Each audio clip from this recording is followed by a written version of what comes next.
السلام علیکم ورحمۃ اللہ وبرکاتہ۔ اعوذ باللہ من الشیطان الرجیم، بسم اللہ الرحمن الرحیم۔ وما كان لبشر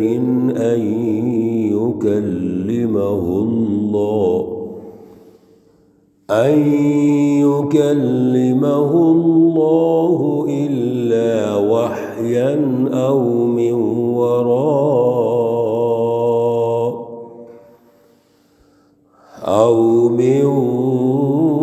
وراء حجاب أو يرسل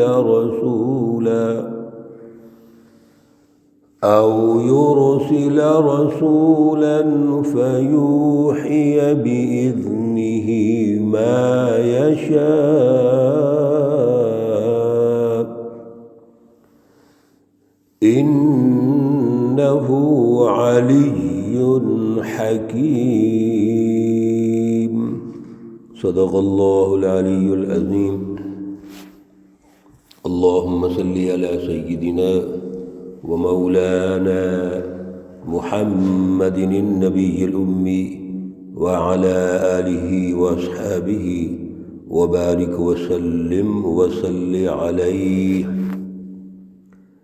معزز سامعین و سامعات،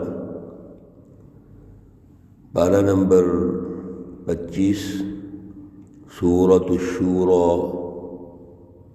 آیت مقدسہ نمبر 51 آج ہمارے زیر مطالعہ ہے۔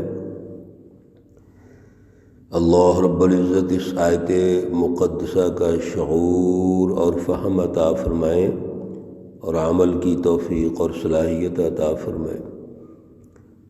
آج صرف ایک آیت پر ہم بات کریں گے، اور اس میں چونکہ وحی الہی کس طرح نازل ہوتی ہے اللہ کے رسولوں پر اور پھر رسول اللہ صلی اللہ علیہ وسلم پر، اس حوالے سے اہم چیزیں ہیں، تو آپ خواتین و حضرات کی توجہ کی ضرورت ہے۔ پچھلے درس میں اللہ رب العزت نے للہ ملک السماوات والارض ارشاد فرما کر، اور اس سورہ مقدسہ میں کئی جگہ یہ الفاظ آئے ہیں، یہ واضح کر دیا کہ اختیارات اور ملکیت حقیقی وہ اللہ کی ہے۔ اللہ کے علاوہ کوئی بھی آسمانوں زمینوں کا نہ مالک ہے اور نہ خالق ہے۔ اب جس اللہ کے بارے میں تم شک کرتے ہو، اللہ پر اعتراضات کرتے ہو اور رسول اللہ صلی اللہ علیہ وسلم کے درست راستے کو تسلیم نہیں کرتے، تو اس بات کو سمجھ لو، یخلق ما یشاء، وہی ہے جو چاہے پیدا کرتا ہے۔ اور پھر آگے نسل انسانی کو مثال دے کر اللہ رب العزت نے ارشاد فرما دیا، یہ دیکھو یہ جو انسان کی نسل آگے چلتی ہے وہ کیسے چلنی ہے، کیا ترتیب و تشکیل ہوگی۔ کیا اللہ صرف بیٹیاں دے گا یا صرف بیٹے دے گا یا دونوں ہی دے گا؟ یہ اللہ کی مرضی ہے، کیونکہ اختیارات اس کے پاس، اور پھر یا کچھ بھی نہ دے، بانجھ رکھ دے۔ اسی چیز کو اللہ کہتے ہیں، یہ قدرت ہے اللہ کی۔ تو جب انسان ہے ہی کچھ نہیں، دنیا میں انسان کا آنا، دنیا میں رہنا اور پھر واپس جانا، اس میں بھی ایک انسان کا ذاتی اختیار نہیں ہے۔ اللہ نے پیدا کیا، اللہ نے موقع دیا دنیا میں رہنے کا، اللہ ہی نے صلاحیت پیدا کی، اور پھر اللہ ہی ہمیں دنیا سے لے جائیں گے، تو انسان کس چیز کا تکبر کرتا ہے، غرور اور فخر کرتا ہے۔ اللہ عظیم الشان ہستی ہے۔ آج کی آیت مقدسہ نمبر 51 میں اللہ رب العزت سے ملاقات، اللہ سے رہنمائی لینے کا جو طریقہ کار ہے، اللہ نے ارشاد فرمایا ہے۔ سب سے پہلی بات تو یہ سمجھ لینی چاہیے، وما کان لبشر، کسی بھی آدمی کے لیے یہ مناسب نہیں، اس کی طاقت ہی نہیں ہے۔ وما کان لبشر، کسی آدمی کی یہ طاقت نہیں ہے، ان یکلمہ اللہ الا وحیا، کسی آدمی کی یہ طاقت نہیں کہ اللہ کو دیکھ سکے۔ اللہ رب العزت کی تجلی اتنی شدت کی ہے کہ کوئی انسان اس کو دیکھ نہیں سکتا۔ البتہ اللہ رب العزت سے رابطے اور ملاقات اور گفتگو کے کچھ طریقے ہیں۔ سب سے پہلا طریقہ تو یہ ہے، ان یکلمہ اللہ الا وحیا، اللہ رب العزت وحی کے ذریعے سے گفتگو کرتے ہیں۔ تو ایک بات تو یہ واضح ہوگی کہ کسی انسان نے اللہ کو نہیں دیکھا، یہ اللہ تعالیٰ نے خود ارشاد فرما دیا۔ البتہ اللہ رب العزت سے رہنمائی لینے کا اور گفتگو کا طریقہ موجود ہے۔ پہلا طریقہ یہ ہے، وحیاً، وحی کے ذریعے اللہ سے گفتگو ہوتی ہے۔ وحی کا ذریعہ یعنی انسان، اللہ کے جو نبی ہیں وہ انسان ہیں، وہ بشر ہیں، اور اللہ ان کے دلوں پر وحی کرتا ہے۔ وہ وحی کا معنی اشارہ بھی ہے، دل میں بات ڈال دینا۔ اللہ رب العزت کا حکم لے کر جبرائیل علیہ السلام رسول اللہ صلی اللہ علیہ وسلم پر نازل ہوتے تھے۔ جبرائیل علیہ السلام کسی انسان کو نظر نہیں آتے تھے، وہ رسول اللہ صلی اللہ علیہ وسلم کے دل پر وحی نازل فرماتے تھے۔ اور اس کے بھی کئی طریقے ہیں۔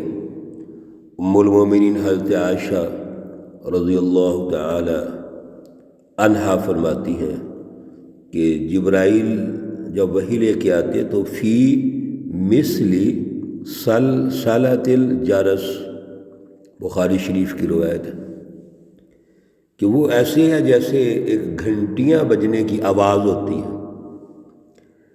تو یہ ایک طریقہ کار ہے کہ جبرائیل علیہ السلام وحی لے کے آپ کے دل پر نازل ہوئے، یا دل میں اشارہ ہو گیا، یا اللہ رب العزت نے القاء کر دیا، ویسے حالت بیداری میں اور حالت خواب میں بھی اللہ اشارے کرتے ہیں۔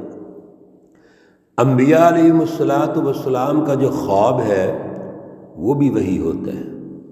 جیسے ابراہیم علیہ السلام کا خواب بڑا مشہور ہے، آپ نے اپنے بیٹے حضرت اسماعیل علیہ السلام کو ذبح فرمایا، یہ خواب دیکھا تھا، انی اری فی المنام، اور انہوں نے اس خواب کو اللہ کا حکم سمجھا کیونکہ یہ وحی تھا۔ دوسرا طریقہ کار یہ ہے، من وراء حجاب، پردے کے پیچھے سے، پردے کے پیچھے سے جو وحی اور اللہ سے گفتگو ہے، یہ موسیٰ علیہ السلام کی بھی موجود ہے۔ قرآن پاک میں اللہ نے خود ارشاد فرمایا کہ موسیٰ سے گفتگو ہوئی کوہ طور پر، اور پھر وہ من وراء حجاب تھی۔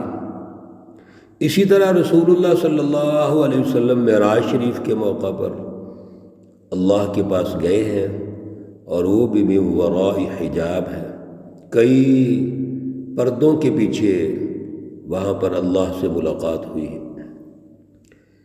تو من وراء حجاب یہ دوسرا طریقہ کار ہے۔ تو موسیٰ علیہ السلام اور رسول اللہ صلی اللہ علیہ وسلم بطور خاص اللہ کے یہ جو دو رسول ہیں ان کی اللہ سے ملاقات ہوئی ہے من وراء حجاب، اور گفتگو ہوئی ہے۔ تیسرا طریقہ کار او یرسل رسولا فیوحی باذنہ ما یشاء، اللہ رب العزت نے یرسل رسولا جبرائیل علیہ السلام کو یہ اجازت دی کہ وہ کسی انسانی شکل میں رسول اللہ صلی اللہ علیہ وسلم کے پاس تشریف لائے، جیسا کہ حدیث جبرائیل بڑی مشہور ہے۔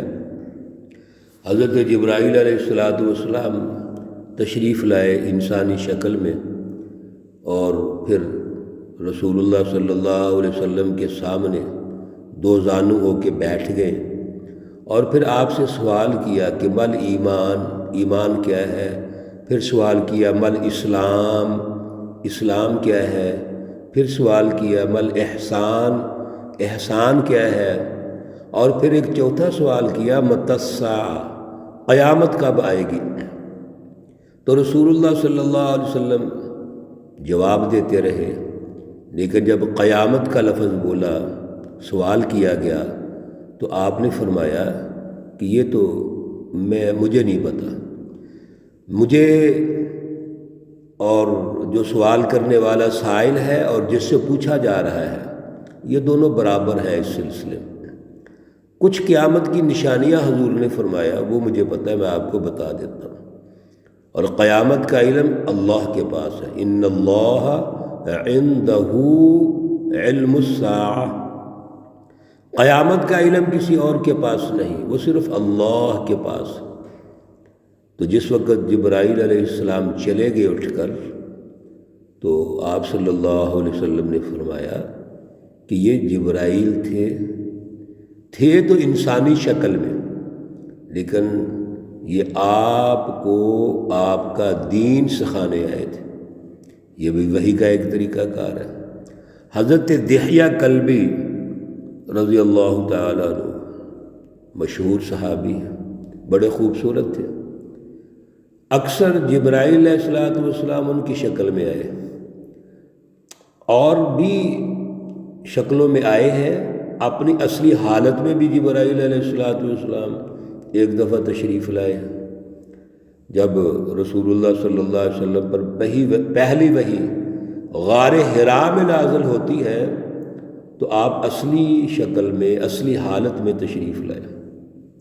تو یہ تین طریقے ہیں وحی کے، اللہ سے رہنمائی لینے کے یا اللہ سے بات چیت کرنے کے، لیکن اللہ کو کوئی بشر، انسان کی یہ صلاحیت نہیں ہے، اس کی جو قوت ہے وہ بڑی کمزور ہے، آنکھوں کی، سننے کی، اور اس دنیا کے اندر اللہ کو کسی نے نہیں دیکھا۔